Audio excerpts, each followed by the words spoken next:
Welcome to the Fear and Greed Business News Afternoon Report for Wednesday, the 10th of July, 2024. I'm Sean Aylmer. Every afternoon, we've got the 5 stories that happened today that you need to know about. Story number 1, the S&P ASX 200 closed down 0.2% today to 7,817 points.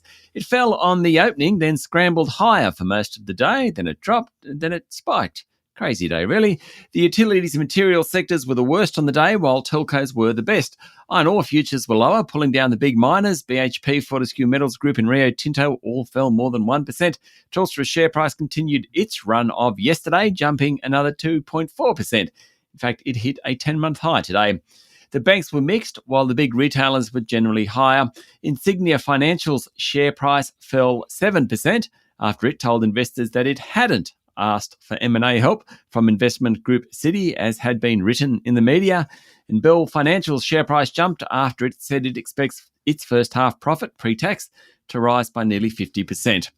Story number 2, Federal Reserve Chair Jerome Powell appeared before Congress overnight, and the general takeout is that while the Fed doesn't quite have the information it needs to cut interest rates, it's looking very hard to find it.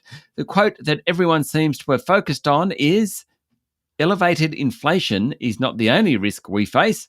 Reducing policy restraint too late or too little could unduly weaken economic activity and employment." End quote. That helped equity markets, with the S&P 500 again closing at a new high. That's 6 days of record highs in a row. The tech-heavy Nasdaq also closed at a new record. The tech stocks rallied, with Tesla up nearly 4% and Nvidia adding 2.5%. Apple jumped only 0.4%. But that was enough to push it past the US $3.5 trillion mark in value. Story number 3, Incitec Pivot says it ceased negotiations with Indonesia's PT Pupuk Kalimantan Timur for the sale of its fertilisers business. The splitting of the fertiliser and explosives business has been mooted for months, maybe years really. But today the company said the deal it was working on had fallen through, and going forward the explosives arm, Dyno Nobel, and the fertilisers division will be managed separately. That means no shared costs. CEO Mauro Neves said the strategy hasn't changed, but the company would have to work harder to execute it. It seems that the pace of negotiations around the sale were too slow for Incitec Pivot's liking, and there was a risk it wouldn't receive Foreign Investment Review Board approval anyhow. The company will also start its already announced $900 million stock buyback. Story number 4, South Australia has become the first state to sign a federal government agreement to ensure every household in Adelaide can be powered by renewable energy by 2030.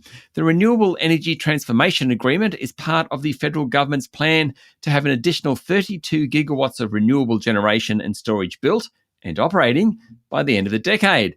Canberra will underwrite developers to build a minimum of 1,000 megawatts of new wind and solar projects and 400 megawatts of new storage capacity, bringing South Australia's total storage capacity to 600 megawatts. The state will establish its own grid reliability mechanism to be used in place of the national framework. And finally, story number 5, a couple of other state stories. In New South Wales, the government has banned retailing on Anzac Day. At the moment, retailing from 1 p.m. is allowed, but under new legislation, large retailers won't be able to open their doors at all. Western Australia is the only other state that closes retailers all day on April 15. And today, residents in Melbourne's west were told to stay indoors and motorists were told to drive with their windows up due to toxic smoke blowing through suburbs. That's because of a large factory fire. An apparent chemical explosion triggered the fire, and about 180 firefighters were at the scene for most of the day. Fire crews found multiple 44-gallon drums full of fuel at the site. Fortunately, there were no reports of injuries. That's it for the afternoon report for Wednesday, the 10th of July, 2024. Don't forget to hit follow on the podcast and find Fear and Greed on LinkedIn, Instagram, X, TikTok and Facebook. Join Michael Thompson and I tomorrow morning for the Fast 5 by Fear and Greed, the top 5 business stories you need to know in just 5 minutes. I'm Sean Aylmer. Enjoy your evening.